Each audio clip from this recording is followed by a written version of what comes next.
Hello, everyone. Welcome back to Hotter Ones. I'm your host, Ashley Matheson, and today we have a guest who is very dear and near to my heart, Miss Neiima. Everybody give a clap. Hello.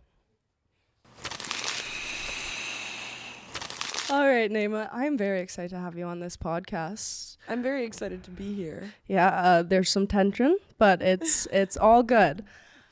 Getting right into it, I want to know where you're from and what brought you out to LA. I'm from Houston, and I came to LA in 2019 for the first time ever, and then I went to like one LA party where it was like a social media party, and then I met a lot of people there, and I was like, wait, I want to keep visiting. So I kept visiting in 2019, kind of like that's kind of how I got into this whole scene too, of just like knowing people. It's because my friends would throw, I don't know, influencer parties. Yeah, I wasn't shit. I was not shit. And then, I ended up wanting to move here. I built like a friend group out here. And then I moved October 2019. And that's when I started my OnlyFans. So you started your OnlyFans when you moved to LA. You didn't have it before. No. Mm-mm. And what was the like deciding factor? What made you really commit and want to start doing it? Because everybody was kind of telling me that it was a good idea. But back then it was kind of like... It was new. Yeah. And it was very like... I don't know. It was like maybe frowned upon back then. Not too. as normalized. Yeah, no. But I used to be in the bottle service industry. So I used to be a bottle girl in Houston. And I wanted to be that here, but you had to be 21 here. And I was 19 or 20. And so I was like, oh, I need something else. What am I going to fucking do? And then everybody was like, dude, you should start an OnlyFans. Like my friend's selling her like feet pictures and she's making like $6,000 a month. I was like, oh, that's so much money. Like, let's go. Yeah. When you started it, did you just like promote it onto your Instagram? It was like just for your Instagram followers. What was like the turning point where it went from like, you started as an alias name, right? No, it was Neiima at first. Yes, and then we switched. Yeah. Okay. Were you promoting it anywhere else? No, I promoted it just on my Instagram. I had maybe 2K followers on Instagram at this point. And then I started TikTok during quarantine, and then my followers went like way up on Instagram. Yeah. And so that's kind of how it started like snowballing. Yeah. And that's whenever I created the alias and I stopped using my personal account because I like found this team that they're like, hey, like if you don't want your like personal name or personal brand to be associated with your OF, like we make alias accounts, we'll run everything for you. And that's when Mia Amador was born. I'm not going to lie. After the first time that we met, I remember like going on Instagram, like going through my feed, and it was like World Stars had reposted one of your TikToks, and I was like, I just spent a whole night with her thinking that her name was Neiima and who is Mia and what is this? So TikTok during quarantine, were you just like posting thirst traps, or was it OnlyFans kind of oriented content? No, it was like, God, it's so like dances. Like that's what I did. I started dancing. Girl, you're preaching to the choir. I know exactly what you're talking about. I was so trying to be like so mainstream, but then like people were like, wait, you're pretty. And I think that's where the follower, it wasn't because I was good at dancing. It was just because I was putting myself out there. But yeah, I was just TikTok dances and like cringe stuff. Yeah. Oh, also being into women. I made that kind of content too. And that's whenever I got like LGB content. Yeah. Yes, we love that. I used to do the dances too. And I think it took maybe like a month or two to realize that they weren't complimenting the dances. They were complimenting movements. And I was like, oh. So being Mia for a bit, what made you decide to go back to Neiima? So I don't know. Mia was just the one paid account. And then I was like, wait, I could make more money if I launch my personal OnlyFans again. And so now I'm just... So you're very business driven. We have a businesswoman on our hands. All right. After living in LA, what is your opinion on like the scene out here? What's the best? What's the worst of it? Okay, so hot take. I think Los Angeles is a beautiful place. I know a lot of people are like, oh, it's so dark here and like the people are so fake. But I've been fortunate enough, I think, to good people. Attract just like people who are like-minded and very loving and very like not dramatic and like, you know, Troy and Chase. Yeah. Like those people will never like, I don't know. They don't let you down. No, they're real. Yeah. And yeah, the scene, I like going out and partying. I think it's like really awesome that I get to go party and like kind of like live on my own schedule. And the mountains here are so pretty, and the beaches and everything. LA changed my life. Like in comparison to Houston, this place has been very mentally healthy for me. And I've found like the best people ever, and I just feel so lucky to be here. That's my take on LA. I completely agree. The one thing that I disagree with, it would be prettier if you could see the damn mountains. Because sometimes when the visibility is so low, like I'll be driving and I'm like, wow, it would look so nice around here if the smog wasn't in the way of the mountains. But yes, I'm from like small town Ottawa, Canada, so I know like living out here, it's like a breath of fresh air, even though the air pollution's horrible. Like there's so much freedom and like it's so big. And I feel like I've never been in a city this big where you could go, and like sometimes to go see a friend, it's an hour drive, but I'm down for it because it's technically we're still in the same county. Yeah. So what kind of pros and cons have you experienced while working in OnlyFans, being managed, doing it on your own, all that kind of stuff? I would say like still I haven't had a negative experience with OnlyFans. It's all been good for me management wise. I mean, every management that I've like switched to, they've helped me do better. So I don't know, I haven't had a negative experience yet. The pros are definitely the lifestyle that comes with it. Like God, I still say like it's the best job ever. Oh my God, I know. Like what is this? Even just this, like chatting it up with my girl who also is like bawling, like what? Like being able to be a woman, I'm 23 still, but like, and being able to pay for anything that I want and like take my friends out and like, how did society change like that? I don't know. To the point where like the girl is like, you know. I'm so on the same wave as you. I don't care what the social norm is. I'm like, this lifestyle and what I do, I always tell people, you will get sexualized for free on a daily basis. The fact that we have like turned it around and been able to make money off of it and like meet some really cool people. It's not like you just do it and you lay low. Like this kind of job, I feel like you really get put out there and like you're being very vulnerable and have you know, all those repercussions come back, it's worth it. Like, I would not change my job if my life depended on it. Yeah, I don't think so either. Collab-wise, have you done any collabs? And if so, have you had any bad collab experiences? I've done my fair share of collabs. Only one of them was kind of, like, inappropriate in the sense of, like, I've never really gotten, like, super dirty. It's mostly, like, oh, we'll take pictures next to each other and, like, grab each other and stuff like that. But there was this one collab with this girl where she took it a little too far. No, it wasn't a bad experience. It was just that we were at like we forgot the cameras were on and we got very sexual, and I don't even know if that content has seen the light of day on my side, but that's like my most like rated R. It's like okay, like we're sucking each other's titties. Like, oh wait, she's fingering me. Wait, is this camera still like on? Like I never done that on my OnlyFans ever. But yeah. So when it comes to your OnlyFans content, what is like your kind of vibe? Are you kind of titties out, frontal, not giving too much underneath? Yeah, no, I've never shown whole. I've never shown whole either. Yeah. I'm waiting until it's really time. I'm like there will be a time where I'm like, ooh gosh. I think I gotta expose her. Big guns. But yeah, I like the whole like trailing them along for a minute and like and really pulling them in. Yeah, like, you don't need to see my hole to know that I'm pretty.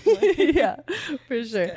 How have your like relationships, when it comes to like romantic or sexual relationships, have you found that they've been like affected because of the fact that you do OnlyFans?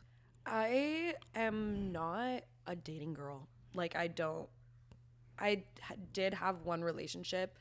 And it lasted like 2 weeks, but OnlyFans didn't affect it at all. That wasn't the problem with it. I know enough people that really just like know that it's my job, that I'm not gonna end up in a situation where the guy's like, or the girl is like, wait, like I don't like that you do that, or like, hey, I'm jealous about this. They would never fall into my life. So I don't know, I haven't experienced any problems relationship wise.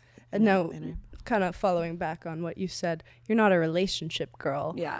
Why is that? Why don't you like to get into your cuffed upness? I really like solitude. Like relationship wise, I turn into a completely different person in a relationship. Like, kind of like codependent, kind of like needy, kind of want you to be really romantic with me. And if you don't meet all my standards, I do end up like spiraling. And that's maybe my fault. But not knowing what you want. Yeah, no, I know what I want, and my standards are really high, and I'm super picky. So I think that's also what's kept me off the relationship thing. I treat myself so well that like I don't really let anybody else. I always see your Snapchat stories and your Instagram stories doing like the self-care, the painting. I'm like, Neiima got her shit together. Do you have anyone in our industry that like you kind of really look up to, like if it's like a creator or if it's another OnlyFans person or maybe like a manager? Is there anybody that you look up to that you kind of are striving to be like?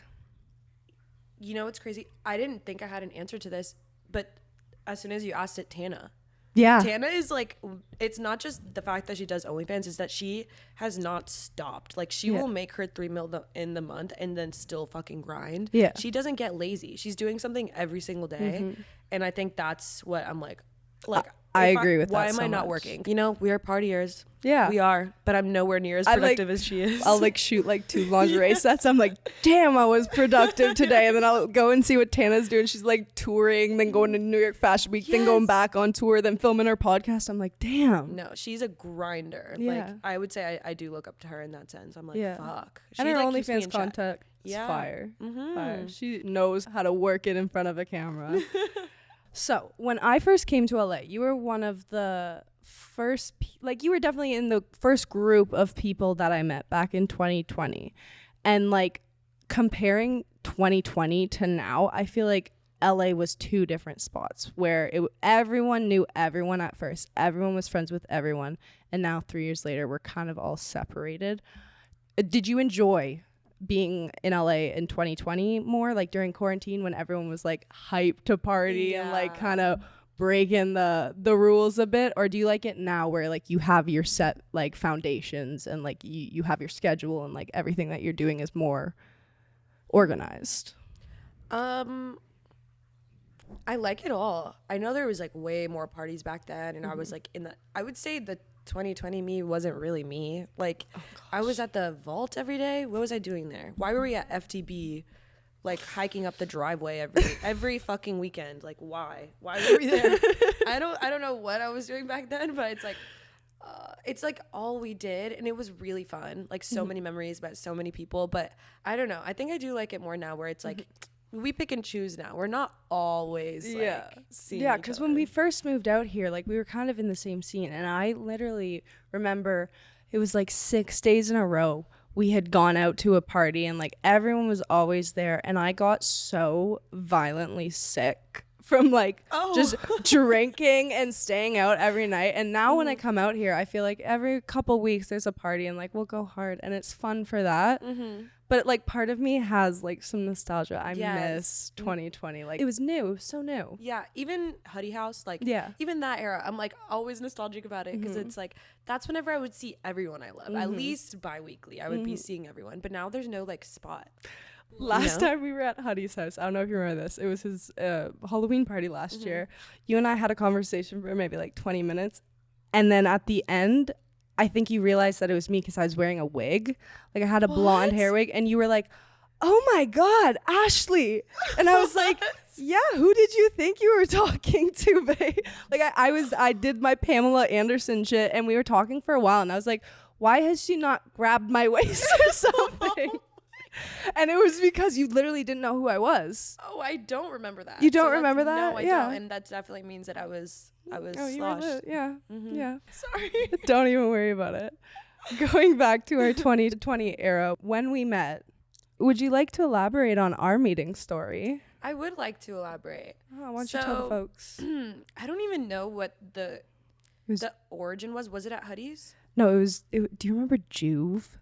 Like the JUV house in Santa Monica. That was where we met for the very first time. I don't even know what you're talking about. The first time we met was like, hey, hi. Oh, like, okay. Whatever. And then our first like really getting into it, I think, was at Huddy's house. Do you remember like the For the Girls House? Like Yeah, the think, not a content, yeah. Yeah, I think that's where like one of my first memories was with you. But yeah, because that's whenever you were like, hey, like I did the tripod thing, like blah blah blah, and then I was like, oh my god, I've seen you fully. By the way, the first time I met Ashley, I pretended I didn't know who she was.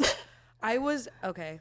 Sorry, girl. I'm about to lay it all out. I was manifesting you, like dead ass. I was like, this girl's so fucking hot. I was like, if it's anyone, it's her. If it's anyone, it's her. And I never had sex with a girl, right? And I was like, wow, like this girl is it. And then I met you, or I remember meeting you at this like For the Girls House thing, not a content house. And then I think we got each other's numbers. And then I would text you what are you doing tonight, girl? And then we met at Huddy's. Yeah. And I was like, I think we were just like making out like very, very intensely. And then I was like, wait, I've never been with a woman before. Have you? And then you were like, yeah. And I was like, okay, would you be willing to be my first? And then one thing led to another. And then I think it was at Bryce Hall's. It was Bryce Hall's like 22nd birthday party. Yeah. And then she took me home, and then I had my first girl experience. By me. That's so funny that like you say that you were attracted to me during that time, because I go back on like my tripod era, and like I used to go online and just do the ahiego face at anything. And I loved it. That's so funny that you say that, because like I made an effort after like 2022 to go and delete all of those, because I was like, oh my god, I can't believe I ever thought that was cute or that was attractive. But people always are like, where did those videos go? I love those videos. That's so funny that you say that. No, I thought I was obsessed with it. I was really obsessed. Yeah, no, my social media in 2020 was not cute. But I think the first time I saw you on the internet, it was always like meme accounts reposting your OnlyFans content. And like I feel like that's such a good way though to get some exposure, because Mia, like that account, when I first followed it, I don't know if it got deleted, but it was at like a couple million. I remember being like, holy crap, like to have that kind of following and do OnlyFans, like this girl must be killing it. And I was right. I mean, I remember the first time I went to your house, it wasn't in 2021, like it wasn't that summer, but it was one of your birthday parties around Halloween. I walked in your house. This was before I did OnlyFans. I think it was your birthday party. And I remember being like, what does she do? Like I hadn't really gone into like, okay, she does OnlyFans. But like, I will say you were one of the people that I think made me feel like, okay, I could kind of do this too. Like before, I hadn't had a lot of people in my life that did OnlyFans. I was aware of what it was. I knew there was a demand for it. But I do think that you were one of the first people that like really made me realize like, damn, I could live a pretty good life. So I'll forever appreciate you for that and many other reasons. That makes me so happy. Yeah.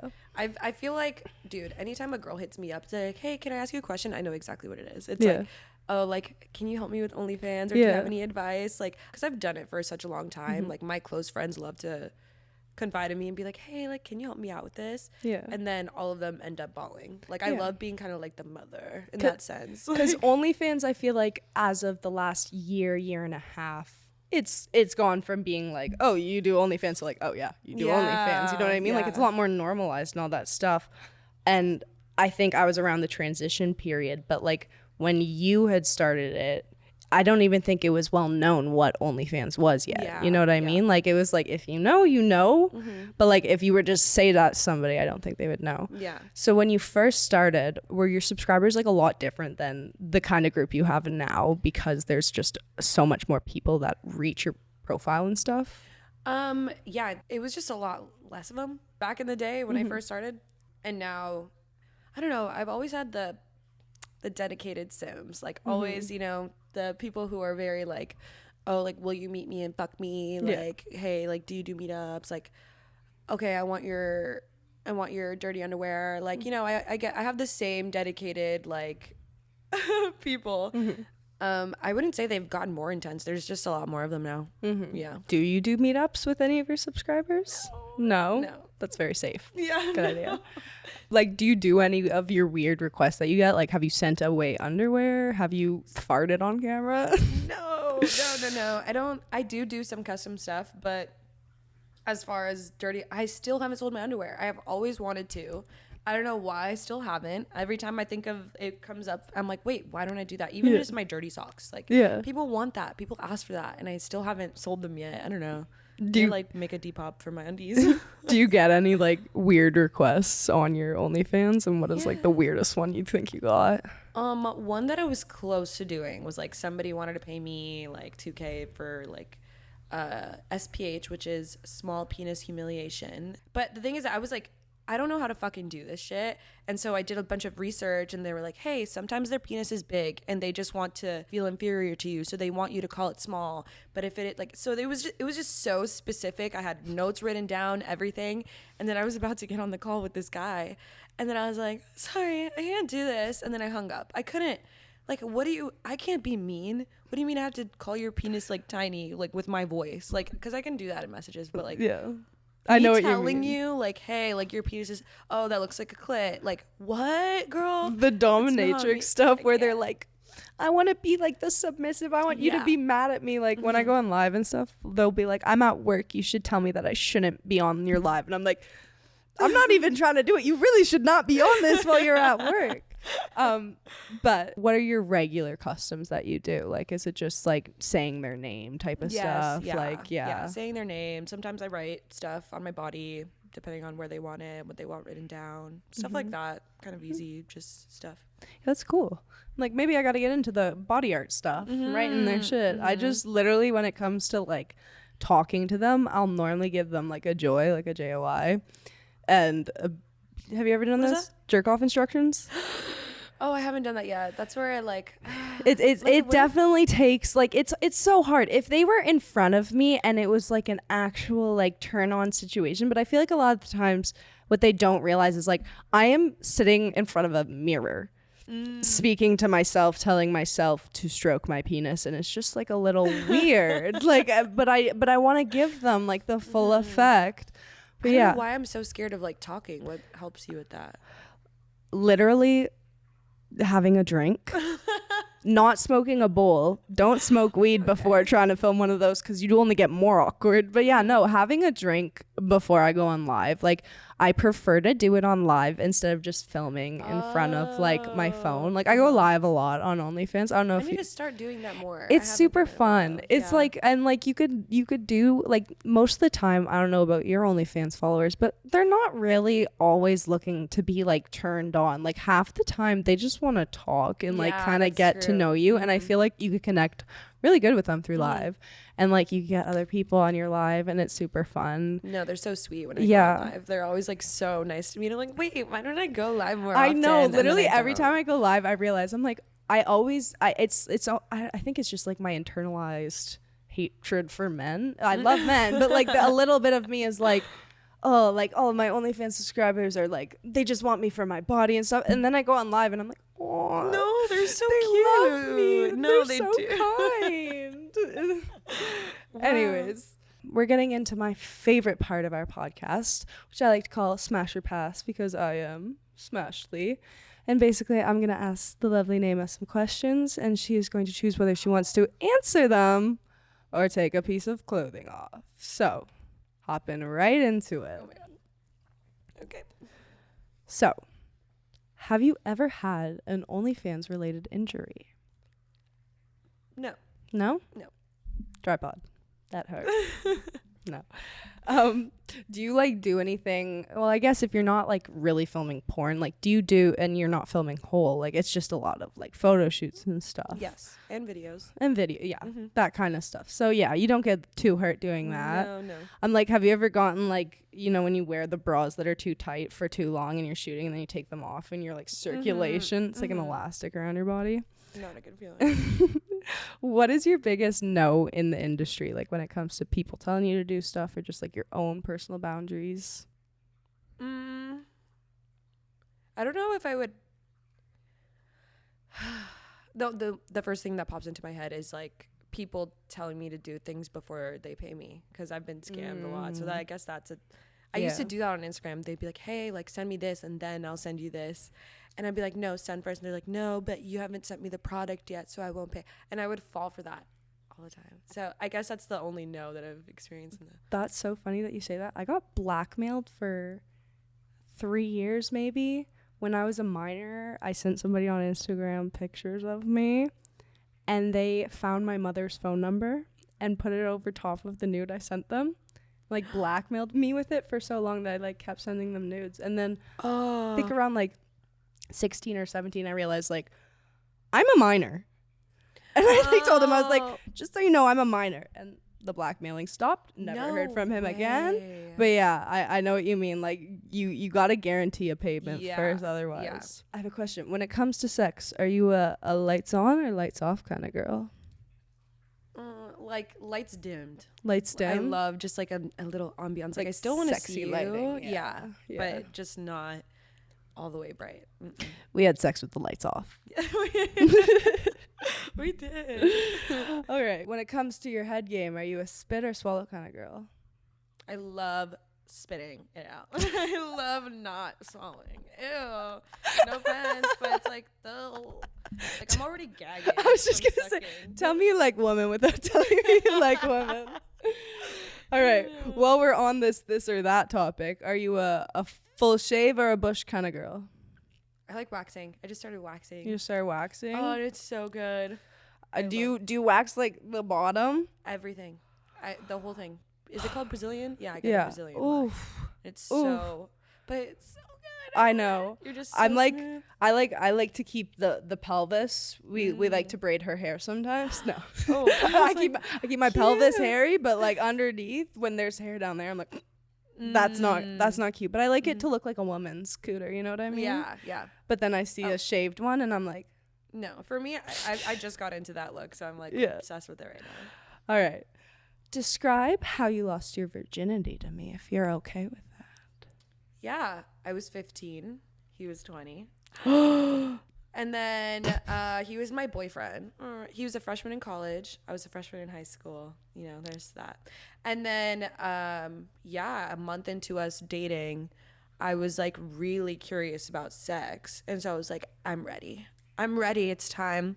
He drives to, oh my God, my parents won't see that. He drives to my neighborhood and he had, I don't know what it was, a Hummer or something like that.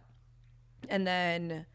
yeah, I snuck out at like 3 a.m., got into the back of his car. We had sex for maybe like a minute tops. I didn't even get past the point where it hurt. And then he was like, oh, and I was like, is that it? He was like, yeah. And then that was me losing my virginity. Like, I don't know. It was you probably like, damn, what the fuck? The movies look so much better than that. When I lost my virginity, I was like, huh? Yeah. Like, what was supposed to make me go on? Like that just felt weird. Yeah, no, it wasn't good. It was really whack. Mm-hmm. When it comes to sex with yourself or with other people, do you have a favorite toy you like to use? Are you a toy kind of girl? Are you hands? I love using a vibrator during sex. What kind of vibrator? Because there's so many kinds now. Like the big ass like magic wand one. You like the magic wand? I always pull her out during sex. Yeah, with girls too. Yeah, I was just gonna say I've used that with. I remember we used like it was like a vibrating dildo from CVS. Oh my God, funny story. I remember we had a threesome, so there was 3 of us in the CVS, and we needed condoms because it was with another boy, and I like. Coming to America, I've never been to a CVS. I didn't know that when you press for like the buttons, they're gonna like announce it onto like the speakerphones. And do you remember? I have a video of like the 3 of us standing there, and the speaker's just like, "Help needed in family planning section," and I was like, "Not the family planning!" Oh my God, that was insane. It was just condoms, a vibrator, and then I think also a dildo, and it was just the 3 of us that counted like. Oh gosh. I know and it was so late, and I remember we made our Uber driver stop and wait for us in the CVS, and we came back and he was like, Jesus. Oh, that's crazy. All right. So I kind of already asked you this question earlier, but have you found yourself to be more or less sexual since starting OnlyFans when it comes to your relationships? Like making content all the time, it makes me a little bit horny when I'm always being sexy. And I feel like since I started doing my OnlyFans, I'm way more sexually active. I wouldn't say sexually active, but I think I've maintained my horniness. Yeah. Like, I've always been a very horny person. Right. I don't think that's changed. Okay. Who is your best lay? She's not going to answer it because she doesn't want to admit it was me. No. No. I don't want to make anyone feel bad or too good, so. I appreciate that. Take it off? You take off whatever. Are we doing bottoms first? Oh, we both are. You're so cute. I'm not going to make you strip all by yourself. This is just as much fun for me as it is for you.